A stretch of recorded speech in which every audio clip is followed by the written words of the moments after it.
Welcome to study अड्डा। दोस्तों आज हम लोग डिस्कस करने वाले हैं भारत की छोटी छोटी पहाड़ियों के बारे में। ठीक है, वैसे तो पूरे पर्वत पढ़ने होते हैं लोगों को, लेकिन अभी क्या है कि हम लोग ऐसा सैंपल वीडियो बना रहे हैं। ठीक है, तो इसमें भी हम लोग छोटे छोटे वीडियोज में इसको डिवाइड करके कंप्लीट करेंगे। ठीक है, अभी यहाँ पर देखिए इस साउथ रीजन की जितनी भी पहाड़ियाँ हैं इनको डिस्कस करने वाले हैं। सबसे पहले यहाँ पे देखिए आपकी एक पहाड़ी रहती है जो कि गुजरात के पालनपुर से स्टार्ट होती है। गुजरात के पालनपुर से स्टार्ट होती है और फिर ये जाती है आपकी दिल्ली मजनू टीका तक। दिल्ली मजनू टीका। ठीक है दोस्तों, तो इस पर्वत श्रृंखला को बोलते हैं अरावली पर्वत श्रृंखला। अरावली पर्वत श्रृंखला दोस्तों, ये जो पर्वत श्रृंखला है भारत की सबसे प्राचीन पर्वत श्रृंखला है और इस पर बहुत ज्यादा क्वेश्चन क्रिएट किए जाते हैं। ठीक है, इसकी जो एज है वो लगभग 55 करोड़ वर्ष पूर्व है। इसका जो निर्माण है लगभग 55 करोड़ वर्ष पहले हुआ था। ठीक है, इसकी जो एक यहाँ पर दिल्ली में एक पहाड़ी फेमस है जिसको बोलते हैं रायसीना। रायसीना चोटी। इस पर्वत चोटी पर दोस्तों राष्ट्रपति भवन बना हुआ है। जी हाँ, जो हमारे राष्ट्रपति हैं यहीं पर इनका भवन बना हुआ है, राष्ट्रपति भवन। ठीक है, रायसीना हिल्स पर। इसकी जो सबसे ऊंची चोटी है वो है आपकी गुरु शिखर। सबसे ऊंची चोटी गुरु शिखर। इसकी जो हाइट है दोस्तों 1322 मीटर है। हाइट कितनी है? 1322 मीटर है। इसके बाद देखिए क्या होता है यहाँ पर कि गुजरात में छोटी छोटी पहाड़ियां और भी हैं आपकी।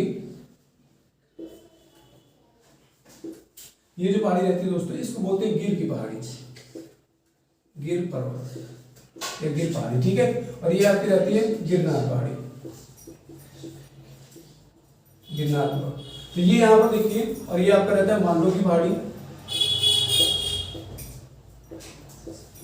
तो यहाँ पर देखिए दोस्तों अरावली पर्वत है, इसका एक छोटा सा भाग ही गुजरात में, लेकिन ये जो 3 पहाड़ियां हैं ये पूर्ण रूप से गुजरात में है। अगर गुजरात की मुख्य पहाड़ियों की बात करेंगे तो गिर रहेगा, गिरनार रहेगा और क्या रहेगा आपका मांडो की पहाड़ी। इसके बाद दोस्तों यहाँ पर स्टार्ट होती है आपकी एक पर्वत श्रृंखला। इस पूरे देखिए यहाँ पर ये आपका पर्वत ही बने हुए हैं समुद्र के किनारे किनारे। इसको बोलते हैं पश्चिमी घाट। पश्चिमी घाट को 2 मेन पार्ट्स में डिवाइड कर दिए गए। पहले पार्ट को बोलते हैं सह्याद्री। ये जो आपका पार्ट है इसको बोलते हैं सह्याद्री, सह्याद्री पर्वत। ठीक है दोस्तों, तो इसका जो विस्तार है आपका ये महाराष्ट्र से लगा करके कर्नाटका तक रहता है। बीच में गोवा भी है, कर्नाटका तक है। इसकी जो सबसे ऊंची चोटी है वो कालसुबाई है और इसके बाद स्टार्ट होती है आपकी नीलगिरी पर्वत श्रृंखला जो कि कुछ इस तरह से। ठीक है, नीलगिरी पर्वत श्रृंखला।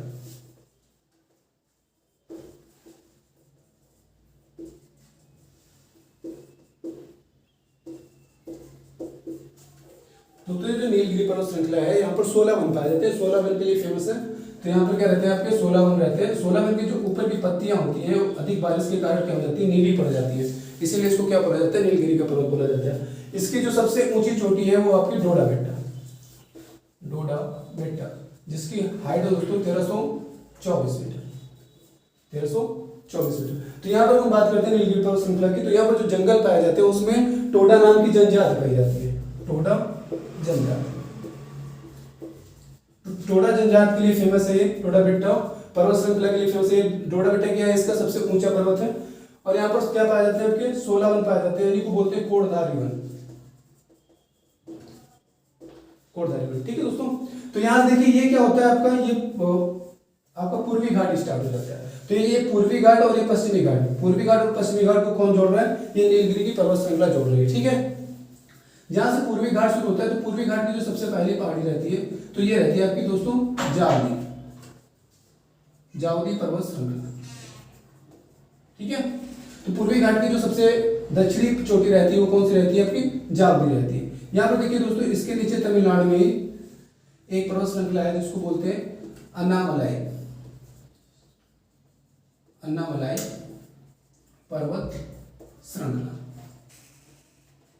इसकी जो सबसे ऊंची चोटी रहती है अन्नामलाई की। ठीक है दोस्तों, ये अनायमुड़ी, अनायमुड़ी।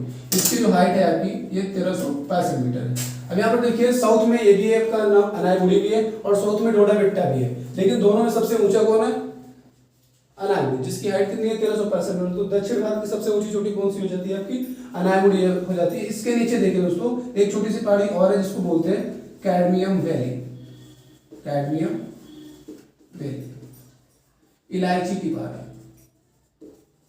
इलायची की पहाड़ी। यहाँ पर दोस्तों इलायची बहुत ज्यादा उत्पादित होती है, इसलिए इसको इलायची की पहाड़ी बोलते हैं। और यहाँ का जो वातावरण रहता है इलायची की खुशबू से हमेशा सुगंधित रहता है। या फिर ये कह सकते हैं कि भारत की सबसे दक्षिणतम पर्वत श्रृंखला कौन सी है? तो कैडमियम है। ठीक है, जावदी के बाद देखिए, जावदी जो है आपका, जावदी के बाद सेवराय, जावदी सेवराय पर्वत श्रृंखला और अगस्थामलाई। ये जो आपकी तीन पर्वत श्रृंखला है ये मूल रूप से आपकी तमिलनाडु में पड़ती है। ठीक है, तमिलनाडु में आपका अन्नामलाई पर्वत श्रृंखला भी पड़ती है, लेकिन ये क्या है आपका, ये तीनों पर्वत श्रृंखला है जो एक पूर्वी घाट की पर्वत श्रृंखला है। इसको पूर्वी घाट की पर्वत श्रृंखला नहीं बोल करके दक्षिण की पहाड़ी बोलते हैं। ठीक है, तो तीन पहाड़ियां हो जाती है तमिलनाडु में, अगस्थामलाई, सेवराय और जावदी की पर्वत श्रृंखला। अब जावदी जो पर्वत श्रृंखला है आपकी ये पूर्वी घाट की सबसे दक्षिणी पर्वत श्रृंखला है। ठीक है, इसके ऊपर ही दोस्तों दो पहाड़ियां और रहती है छोटी छोटी सी, जिनको बोलते हैं मेलागिरी और बाबा बुदन। मेलागिरी और बाबा बुदन ये आपकी कर्नाटका में है। ठीक है, कर्नाटका। तो ये जो दो पहाड़ियां हैं आपकी ये चंदन की लकड़ी के लिए फेमस है। ठीक है, यहाँ पर चंदन की लकड़ी का बहुत अधिक उत्पादन होता है, तो जो कि ये पहाड़ियां कर्नाटक में पड़ती है। अगस्थामलाई के बाद देखिए दोस्तों यहाँ पर कुछ छोटी छोटी और पहाड़ियां हैं,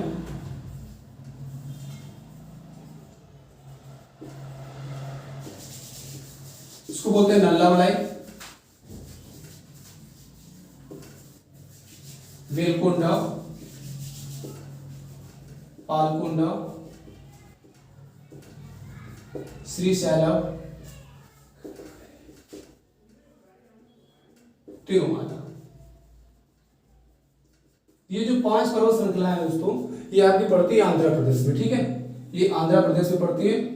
क्वेश्चन यहाँ पर ये बनता है कि निम्न में से आंध्र प्रदेश की पर्वत श्रृंखला कौन सी नहीं है या कौन सी है? तो ये पांच पर्वत श्रृंखला आपको याद रखना है आंध्र प्रदेश के लिए। ठीक है, ये छोटी छोटी पहाड़ी है जो कि पूर्वी घाट का एक हिस्सा है। यहाँ पर देखिए पूर्वी घाट जो रहता है छोटे छोटे पार्ट्स में डिवाइड रहता है, क्योंकि साउथ यहाँ पर देखिए क्या होता है कि जो पश्चिम से पूरब की तरफ नदियां बहती हैं वो इसको कई पार्ट्स में डिवाइड कर देती है। ठीक है, अपभ्रंश के कारण क्या हो जाता है कई पार्ट में डिवाइड हो जाता है। इसके ऊपर देखिए ये आपका उड़ीसा के पास एक पर्वत श्रृंखला है जिसको बोलते हैं गड़जात पर्वत श्रृंखला। गड़जात पर्वत श्रृंखला जो कि आपकी पड़ती है उड़ीसा में।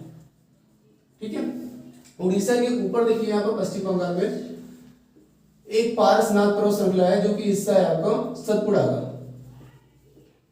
इसका हिस्सा है, सॉरी ये विंध्य पर्वत श्रृंखला का हिस्सा है। विंध्य पर्वत श्रृंखला आपकी यहां से स्टार्ट होती है, विंध्य, पारसनाथ और कैमूर। ठीक है, और इसके नीचे क्या रहता है आपका सतपुड़ा पर्वत श्रृंखला रहती है। इसमें आता है आपका सतपुड़ा, महादेव और मैकाल। ठीक है, तो यहाँ पर देखिए जो विंध्य, कैमूर और पारसनाथ पर्वत श्रृंखला है इसको हम बोलते हैं, इसके कंबाइंड स्ट्रक्चर को क्या बोलते हैं? विंध्याचल पर्वत श्रृंखला बोलते हैं। और सतपुड़ा, महादेव और मैकाल के जो पर्वत श्रृंखला है इन तीनों के कंबाइंड स्ट्रक्चर को हम क्या बोलते हैं? सतपुड़ा की पर्वत श्रृंखला बोलते हैं। ठीक है, तो यहाँ पर देखिए इसके बाद ये है कि जो पारसनाथ पर्वत श्रृंखला है, पारसनाथ पर्वत श्रृंखला के बाद क्या पड़ता है आपका? बांग्लादेश पड़ जाता है, और बांग्लादेश के बाद क्या पड़ता है? उधर गारो खासी की जयंतियां पड़ती है दोस्तों मेघालय में। ठीक है, तो इधर से पारसनाथ उधर से गारो, इन दोनों पहाड़ियों के बीच में क्या है आपका? बांग्लादेश बसा हुआ है। ठीक है, तो जो बांग्लादेश पड़ता है ये पारसनाथ, बांग्लादेश और गारो, यानी कि गारो और पारसनाथ पहाड़ियों के बीच में क्या है आपका? बांग्लादेश है। ये क्वेश्चन में पूछा गया है यूपीएससी में आपका, पारसनाथ और गारो खासी, गारो पहाड़ी के मध्य में कौन सा देश है, या फिर बांग्लादेश किन दो पहाड़ियों के मध्य स्थित है। ठीक है, यहाँ पर दोस्तों बात करते हैं सतपुड़ा, महादेव, मैकाल में। तो सतपुड़ा की जो सबसे ऊंची पर्वत श्रृंखला है वो महादेव पर्वत श्रृंखला में पड़ती है जो कि है आपकी धूपगढ़। ठीक है, धूपगढ़ क्या है आपकी? सतपुड़ा पर्वत श्रृंखला की सबसे ऊंची चोटी है। ठीक है, यहाँ पर मैकाल की अगर हम बात करते हैं तो मैकाल में आपका अमरकंटक पड़ता है, और अमरकंटक से यहाँ पर देखिए 4 नदियों का उद्गम होता है। यहाँ पर इन दोनों पर्वत श्रृंखलाओं के बीच से, ये विंध्य पर्वत श्रृंखला हो गई और ये हो गया सतपुड़ा पर्वत श्रृंखला, इन दोनों के मध्य से एक नदी निकलती है जिसको बोलते हैं नर्मदा नदी। ठीक है, उसी तरह से इसके नीचे से एक नदी निकलती है जिसको बोलते हैं ताप्ती नदी। ठीक है, अब अगर इस मैकल पर्वत की बात करें तो यहाँ पर देखिए मैकल पर्वत में पश्चिम की तरफ दो नदियां निकलती हैं, नर्मदा नदी और ताप्ती नदी। उसी तरह से देखिए पूर्व में भी दो नदियां निकलती हैं, एक ऊपर की तरफ जाती है और एक यहाँ पर गढ़जात की पहाड़ियों के पास से समुद्र में मिल जाती है, बंगाल की खाड़ी में गिर जाती है। ठीक है, ये होती है आपकी महानदी और ये आपकी सोन नदी। ये सोन नदी देखिए ऊपर जाके बिहार के पास क्या हो जाएगी, गंगा नदी में विलुप्त हो जाएगी या फिर गंगा नदी की सहायक नदी बन जाएगी। ठीक है, यहाँ पर ये भी क्वेश्चन बनता है कि सोन नदी एकमात्र भारत की ऐसी नदी है जो कि दक्षिण से उत्तर की तरफ बहती है। ठीक है, दक्षिण से उत्तर की तरफ बहती है। तो मैकाल पर्वत श्रृंखला से आपके क्या निकलती है, चार नदियां निकलती है, नर्मदा नदी, ताप्ती नदी, सोन नदी और महानदी। ठीक है, अब अगर हम बात करते हैं यहाँ पर छोटी छोटी कुछ पहाड़ियां और है दोस्तों, मैं मिटा देता हूं इसको। ताप्ती नदी थी, ताप्ती नदी। यहाँ पर एक छोटा सा पर्वत श्रृंखला आपका पड़ता है जिसको बोलते हैं सतमाला पर्वत श्रृंखला। सतमाला ये कहां पर है आपका, महाराष्ट्र में। ठीक है, सतमाला के नीचे आपका एक छोटा सा पर्वत श्रृंखला पड़ता है जिसको बोलते हैं नासिक, और यहाँ पर एक और है जिसको बोलते हैं महाबलेश्वर। दोस्तों महाबलेश्वर से क्या होता है, आपको गोदावरी नदी का उद्गम होता है, और यहाँ नासिक से क्या होता है, कृष्णा नदी का उद्गम होता है। ये यहाँ पर क्या है, ये इसलिए फेमस है क्योंकि यहाँ से किसी न किसी नदी का उद्गम होता है। ये देखिए महाराष्ट्र में तीन नदियां, तीन पहाड़ियां और पड़ती हैं आपकी जो कि फिंगर टाइप में दिखती हैं, अजंता, बालाघाट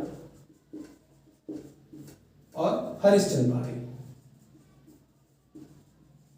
ये तीन नदियां के फिंगर टाइप, सॉरी ये तीन पहाड़ियां जो है फिंगर टाइप पहाड़ियों के लिए फेमस है। अगर ये पूछता है कि उंगली के आकार की तीन पहाड़ियां कौन सी है, तो अजंता, बालाघाट और हरिश्चंद्र। ठीक है, ये आपकी माला पर्वत श्रृंखला है, ये महाबलेश्वर है और ये नासिक। ये सभी जो पहाड़ियां हैं ये आपके महाराष्ट्र में पड़ती है, चाहे सतमाला की बात हो रही, चाहे नासिक की, चाहे महाबलेश्वर, अजंता, बालाघाट, हरिश्चंद्र, सब क्या है आपकी महाराष्ट्र की पहाड़ियां हैं। ठीक है, यहाँ पर एक है आपका बाबा बुदन और मेलागिरी, ये आपकी कर्नाटक की पहाड़ियां। तो इस तरह से देखिए लगभग दक्षिण भारत की अब जितनी पहाड़ियां हैं वो सबको डिस्कस कर चुके हैं। ठीक है, अगर इतना आप याद कर लेते हो, देखिए मानिए कि अगर पहाड़ियों से संबंधित क्वेश्चन आता है तो 50% आप कर पाएंगे। ठीक है, अगले सेशन में हम लोग देखेंगे ऊपर जो भी आपका हिमालय के नीचे पड़ता है और पूर्वांचल में जो भी आपकी पहाड़ियां पड़ती है, मिसरी पटके, वो में उनको डिस्कस किया जाएगा। ठीक है।